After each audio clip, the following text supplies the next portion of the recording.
The crowd surged around her like a tide that never turned back. Announcements echoed overhead, muted voices, cities she wasn't going to. Her boots stayed still against the cold marble of the station floor. She didn't blink as people brushed past her shoulders. In her left hand, she held a worn leather suitcase. Its handle was frayed, soft from years of being gripped too hard. It looked out of place, like something that belonged to a slower time. But that was fitting. Tucked around her wrist, almost carelessly, was a red silk scarf. The ends fluttered every time someone rushed by. It was the kind of scarf you borrow once and forget to return. Except she'd never forgotten who gave it to her. Or when. Her eyes, dry and clear, stared at the arrival gate. A family had gathered nearby, a little girl holding a hand-drawn sign that said, "Welcome home, Daddy." A woman with a tired bun and hopeful smile pressed her hands together, chest rising every time the doors opened. She used to wait like that. But now, she wasn't waiting. She was remembering. Her fingers tightened on the suitcase handle as a man with silver hair walked by, laughing into a phone. Her father had that same laugh. That same arrogant tilt of the chin. Her throat ached. Not with grief. With something slower. Older. The scarf slipped down to her forearm. She let it. I'm not supposed to be here, she thought. Not in this city. Not in this station. Not with this suitcase. But there was no one left to stop her. Last month, her name hadn't even been on the will. Not a single line. Not a single whisper of the life she gave up, the birthdays she never missed, the nights she stayed home when they didn't. All erased like chalk on a rainy sidewalk. They thought she'd disappear. They thought she'd break. They forgot what silence teaches a person. The scarf tangled in her fingers now. She brought it up to her face and inhaled. Faint traces of lavender and dust. The house always smelled like that. Old wood, dying flowers, locked up summers. She wondered if the keys would still be under the chipped planter by the porch. Someone called her name over the loudspeaker. Not her first name. The name she hadn't used since the funeral. She didn't flinch. Just adjusted the strap on her shoulder, took one slow breath, and stepped forward into the wind curling through the glass doors. No one followed. But the scarf did. Fluttering. Watching. Waiting. The scarf snagged on the door handle as she stepped out, fluttering like it didn't want to let go. She untangled it with a quiet tug, wrapped it tighter around her neck. The wind outside the station carried that end-of-summer chill, sharp, but not cruel. Across the street, a boy threw himself into his mother's arms, plastic dinosaur clutched in one hand. A soldier hugged a girl in a green hoodie, their foreheads pressed together like the world had narrowed to just their skin. She stood alone. No welcome. No arms waiting. Just a name on a ticket and a memory stitched into silk. Her suitcase bumped against her leg as she walked. The sound reminded her of being 8 years old, dragging a similar bag across the hallway floor of the old house, her house, before it was stripped from her by people with her last name. That night, her father had stopped her at the door. You don't walk out of this house angry, Mira. You walk out when you're ready to stand taller than it. She had nodded like she understood. She hadn't. Now, she did. She sat on a bench outside, watching taxis come and go, headlights cutting through the thickening dusk. She didn't call anyone. No one would pick up. Or worse, they would, and pretend they didn't recognize her voice. She tugged the scarf over her mouth. Her breath warmed it, fogging her vision slightly. The scarf had been her mother's. A birthday gift, one of the last ones Mira had given before her mother started forgetting things, names, faces, favorite songs. And eventually, Mira too.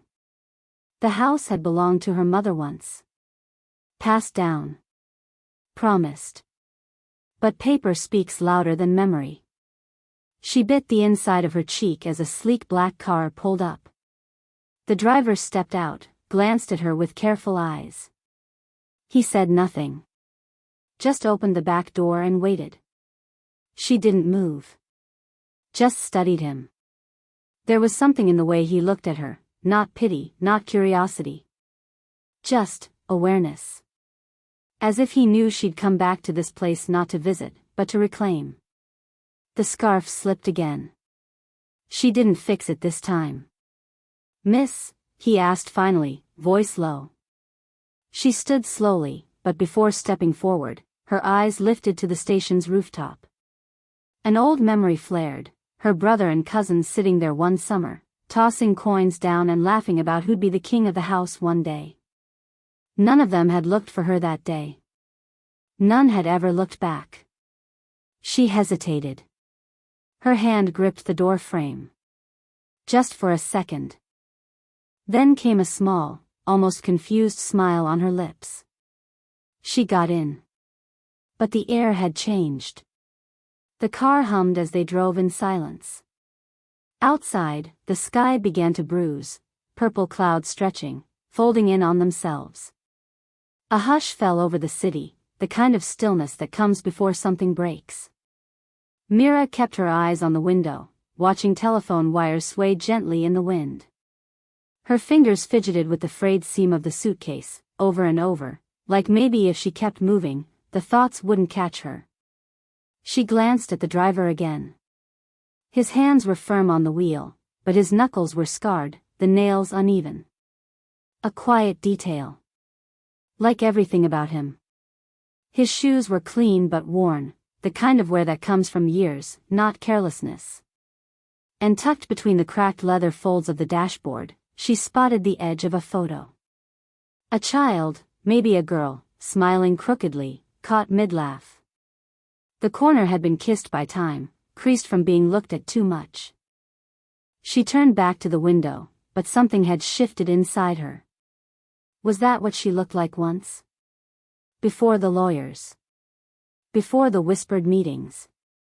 Before she became the girl who got forgotten on purpose.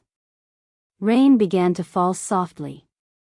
It tapped against the glass like it was trying to get in. Her reflection blurred, eyes, nose, mouth dissolving into streaks. "I used to live here," she said quietly. He didn't look at her. Just nodded once. "You don't seem surprised." "I've driven enough people back to things they said they'd never return to."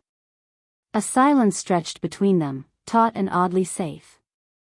Something about his voice made her chest tighten, not in a way she could name, but like it was answering a question she hadn't realized she'd been asking. She wanted to ask about the photo. About the child.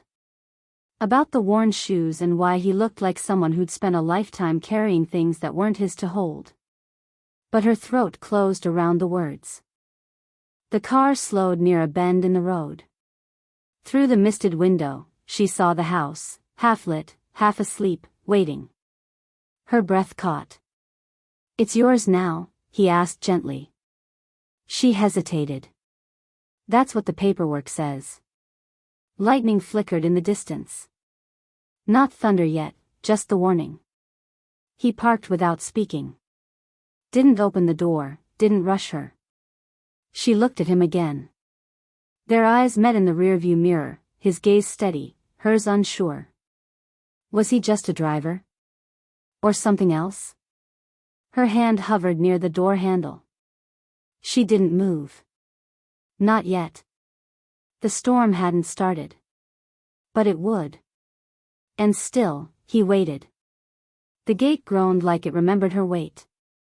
Mira stepped through it slowly, her boots dragging slightly in the wet gravel. The house loomed ahead, wood dark with damp, porch light flickering like it didn't know whether to stay on or give up. She reached the steps and stopped. The key felt heavier than it should have. She pulled it from her coat pocket with trembling fingers but couldn't bring herself to slide it in. Behind her, the car engine hummed low. Still waiting. Mira turned. Her chest rose once, sharply, like breath was something she had to chase. She took a step away from the house. Then another. The scarf slipped again, trailing from her wrist like it had a will of its own. She didn't notice, until he was suddenly in front of her, holding it gently in both hands. "It was about to fall," he said, voice barely more than air. "You looked like you weren't ready to lose it just yet." She stared at the scarf in his hands. A red silk thread had come loose from the edge. She blinked too fast. "It's not about the scarf." "I know," he said. But he didn't give it back. Just held it there, between them. Not offering. Not taking. Her throat tightened. "Some people carry more than just bags," she whispered. "They carry silence." His eyes flickered, the smallest flinch in the corner. Like she'd reached something he thought was buried. A man walked by with his teenage son, umbrella tilted. The boy glanced at her suitcase, her trembling hands, then back at the man. They didn't say anything, but their eyes said enough. There's always judgment for the woman who returns too late. For the girl who comes back after being left out. Mira took another step back. Her heel caught on the cracked stone path. She almost let herself fall. Almost gave in to the weight. But his hand shot out, not grabbing her, just open, there. She steadied herself. Not because he pulled her. But because she wanted not to fall anymore. Their eyes locked again. A breath passed between them, warm, fragile, unsure. She looked toward the house. The porch. The door that would creak like it used to. Then back at the man with the worn shoes, the picture of a laughing child hidden in his dashboard, and her scarf in his hands like a question. "I don't know if I can walk in there alone," she whispered. He didn't answer. Just nodded once, slowly, as if he'd always known that kind of loneliness. Still, he didn't follow. Still, she didn't ask. And that silence hung heavier than any storm. The door creaked open with a sound that made her heart clench. Not because it was loud, but because it was the same. Dust hung like memory in the air. The hall light flickered twice, then stilled. Mira stepped inside, dragging the suitcase behind her. Every room felt like a photograph she'd once seen too many times. Familiar, but yellowed.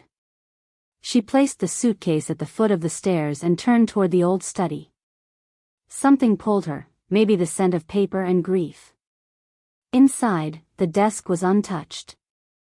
But a manila envelope sat in the center. Her name scrawled across it in her mother's soft script.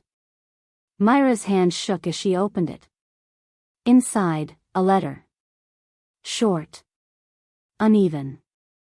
"I never forgot you. I only pretended I did because they told me it would be easier. But you were always the one who came back. Always the one who stayed. The house was meant to find its way back to you. I'm sorry I didn't fight harder."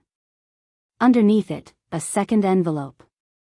This one bearing the name of a company, Alaris Holdings. Mira froze. That name. It was the job she'd applied to last month. The one she almost didn't submit for, thinking she was too late. She ripped the flap open. A formal offer letter. Already signed. Her breath caught. The signature, clean, strong. Adrian R. Vale. Her eyes widened. That name. She ran back outside, letter clutched in her hand. The car was still there. So was he. "You're the owner?" she asked, voice breaking. "Of Alaris?" He looked up from the scarf still resting in his lap. "Didn't deny it. I needed to see if you'd show up for yourself, or just to prove them wrong." She stared. "Why?" He pulled something from his coat pocket. A smaller photo than the one on the dashboard. Folded. Soft at the edges. A girl. wrapped in that red scarf. Laughing. She wore it on the last day we had together.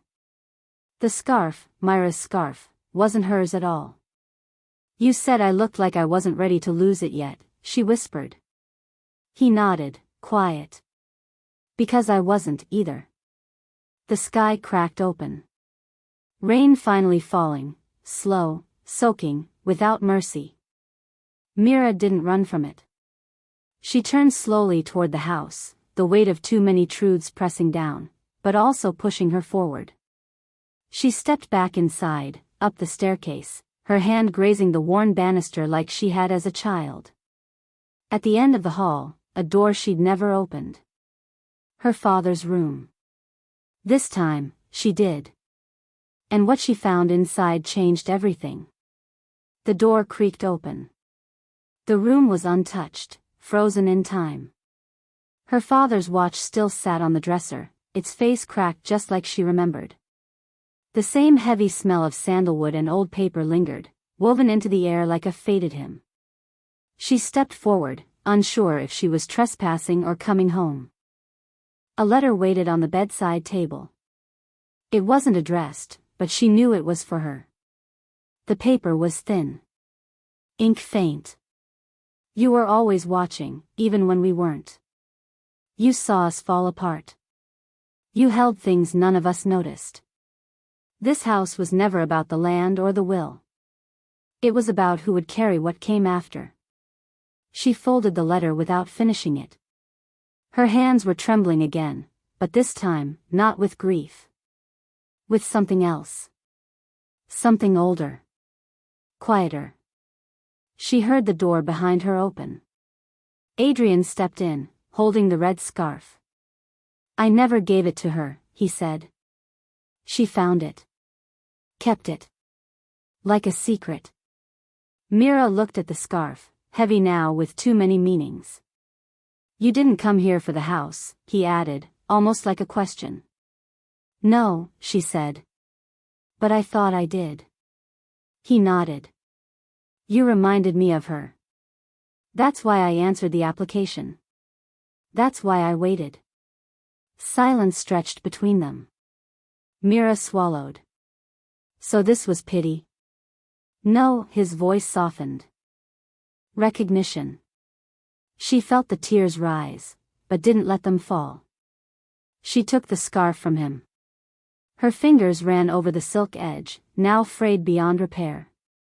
I wanted to reclaim something, she whispered. Instead, I found everything I'd buried. He nodded once, stepping back. She followed him to the porch. The rain had slowed, now just a mist. Soft. Cleansing. She didn't ask him to stay. He didn't offer. Instead, she tied the scarf to the front gate. Let the wind take it, just enough to move, not enough to fly away. A marker.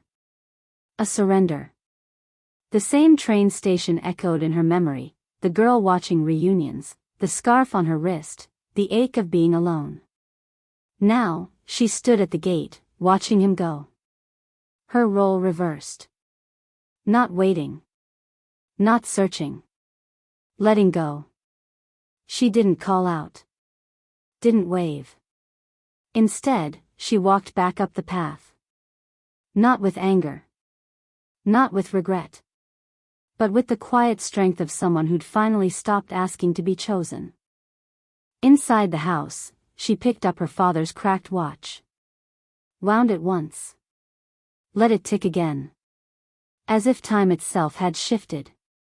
She sat on the porch until the mist cleared and the light broke gently through the clouds. He didn't return. She didn't expect him to. Some ghosts don't haunt to stay, they come to remind. And as she watched the scarf sway like a flame in the wind, she thought, not every stranger you help is meant to stay, but some leave you changed forever. The house was quiet now. Not heavy, just still. Like it had finally exhaled after years of being held too tightly. Mira moved through the rooms barefoot, the wooden floor cool beneath her feet. Morning light spilled through the kitchen window, catching the dust in golden ribbons. She didn't clean it. Some things were meant to stay as they were. The scarf sat folded in the top drawer of her mother's vanity, soft, silent, no longer something she had to carry. She'd touched it one last time before putting it away, her fingers lingering at the frayed edge. Not everything broken needs fixing. Some things just need to rest. She spent the next week painting one wall of the living room a deep forest green. Her mother had once mentioned it but never acted on it. The old radio played in the background, low jazz, the kind that didn't demand attention but stayed with you anyway. She didn't tell anyone she was staying. No calls to her cousins. No legal boasts or mailed announcements. The house was hers now, but that wasn't the victory. The victory was waking up and choosing peace over proof. One evening, Mira walked down the same road that led to the station. The wind pulled at her coat. Leaves scraped across the pavement in soft spirals. A couple passed her, laughing. She smiled, softly, privately, not because she was part of it, but because she didn't need to be. She sat on a bench facing the tracks. The same one from weeks ago. But this time, she wasn't waiting for anyone. In her coat pocket was the cracked watch, ticking faintly. She didn't wear it. Just kept it near, like the echo of a song you used to love, and now hum without realizing. As the train passed, its lights flickering like fading stars, she remembered something Adrian had said, "I needed to see if you'd show up for yourself." And she had. She wasn't the girl at the gate anymore. She was the woman who walked through it, without being asked, without being welcomed, without needing to be. A child skipped past with a toy plane, laughter trailing behind like ribbon. Mira looked up at the sky and whispered, "Sometimes love is not romance, it's recognition." And in that quiet, where memory met movement, she felt something settle. Not closure. But a beginning that didn't need to explain itself. As the sun dipped behind the clouds, Mira stood up, brushed off her coat, and walked home, not with answers, but with her own.